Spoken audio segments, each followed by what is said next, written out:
Welcome, friends. This is Harshad Parekh inviting you to listen to some of my short writings on philosophy, religion, psychology, spirituality, education, Krishnamurti, and nature. I hope you have a good listening. This is audio tape number 65, article number 403. It is about Krishnamurti and Buddha.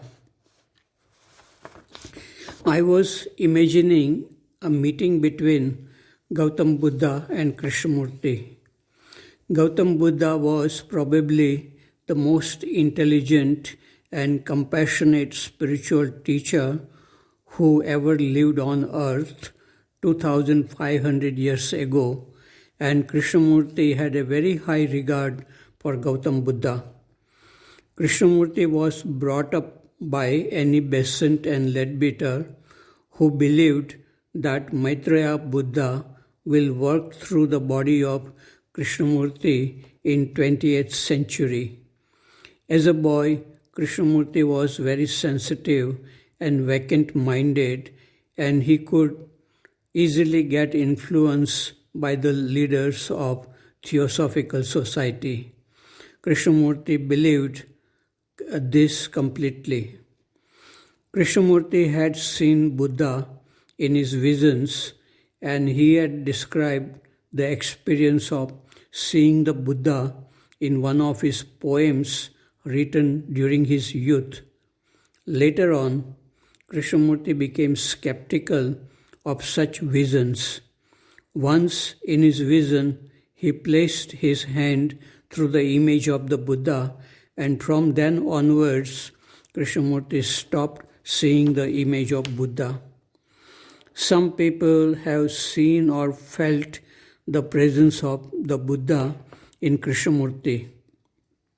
Aldous Huxley, the famous writer and a friend of Krishnamurti, wrote that listening to Krishnamurti was like listening to the Buddha.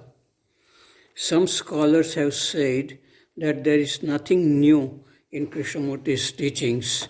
Buddha had already said 2500 years ago what Krishnamurti says. It is interesting to watch some dialogues between Krishnamurti and Buddhist scholars in Brookwood Park in 1970s. So if Gautam Buddha and Krishnamurti met face to face, what would be the nature of their meeting? This is what I am trying to imagine. They would surely listen to each other with silent attention. I may write about their conversation if I get some insight. Article number 404. It is about escape from inward looking. Krishnamurti says, "Do not follow me." So if you do not follow him, you are following him. And if you are following him, you are not following him. This is really a paradox. To follow him means to imitate him, dress like him, talk like him, repeat his words and concepts, etc. Many people try to understand him through thinking, logic, discussing. But understanding ourselves as we are is much more important than understanding Krishnamurti, his life and teachings. To understand or to see ourselves as we are requires silence, freedom, attention, honesty, curiosity without motive. Most people are afraid to be alone and also afraid to look at their own thoughts and feelings. They like to get involved in some activities like social work, politics, sports, and entertainment.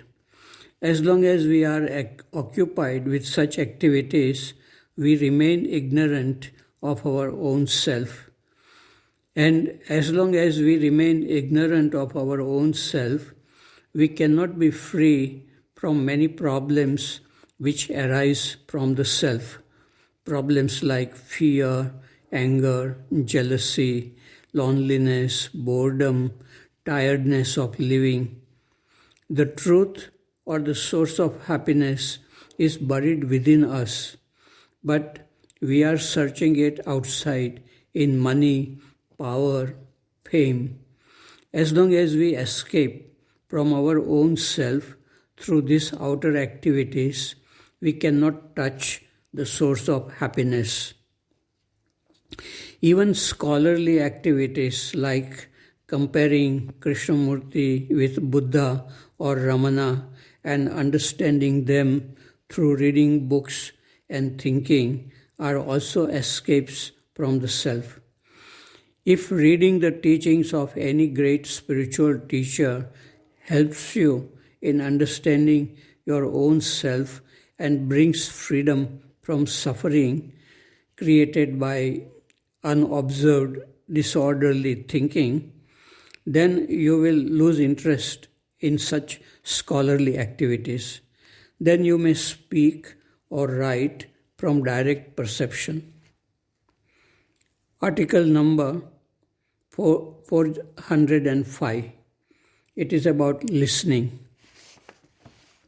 I know a group of people who meet once a week in a city to discuss the teachings of Krishnamurti. They have read many books of Krishnamurti, but they do not listen to each other. Sometimes they get excited and start shouting at each other. One of them invited me to join the group, but I do not enjoy that kind of discussions where they cannot listen and they react fast intellectually. They promise that they would listen and will not speak fast and shout. We had a good discussion for more than 1 hour, and they thanked me for joining their group. People who are able to listen to their own mind, they can also listen to others without getting excited. Spiritual teachers use words, but their message is non-verbal. They are pointing out something which needs to be seen with non-verbal awareness.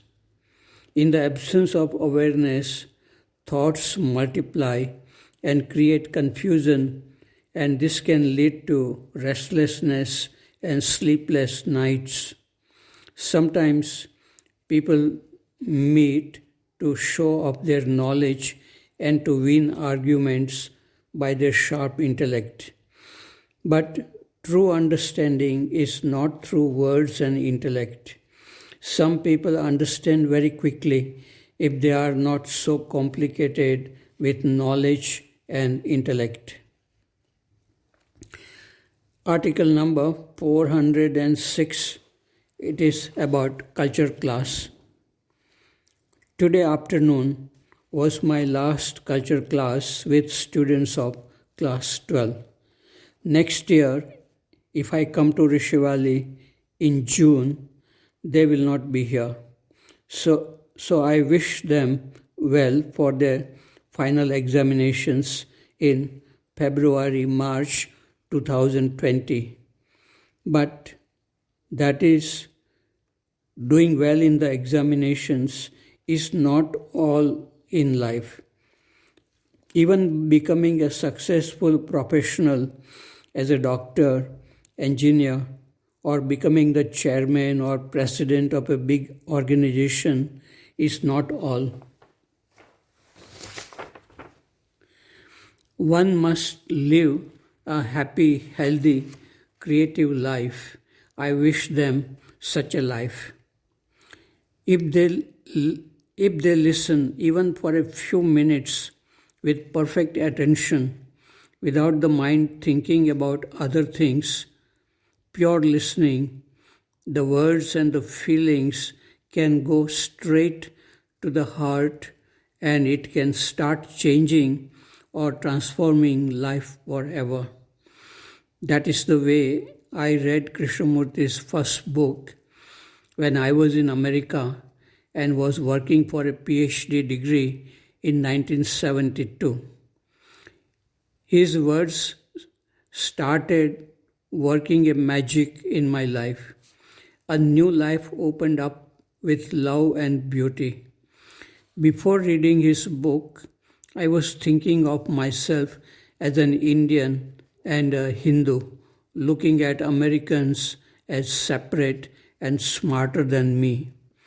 I was not free from my cultural conditionings and problems like fear, anger, loneliness, anxiety about future. All these problems were there. Krishnamurti showed me the origin of all psychological problems, and I verified within myself the truth of his teachings.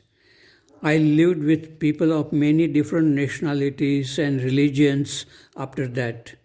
With awareness of thinking came feelings of beauty, seeing nature and people clearly and non-verbally. Why do old students of Rishi Valley pick up habits like smoking and drinking after leaving the school? Is it not harming the body and mind? With intellect, one can justify such habits by arguments, but is it healthy? Is it not necessary to look at the source of such habits? We talked about relationship, attachment, and love. Falling in love is falling in health and happiness when it gives rise to feelings like fear, anger, jealousy, possessiveness. I have gone through such feelings in my life, but thanks to Krishnamurti's teachings, I looked clearly and was able to come out.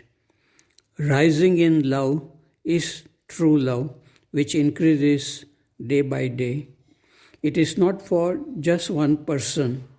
It has no boundary or limitations. It is to see the essence behind external appearance.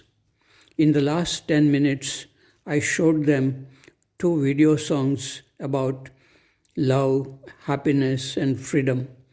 Some students did ask questions, but that required longer one-to-one dialogues.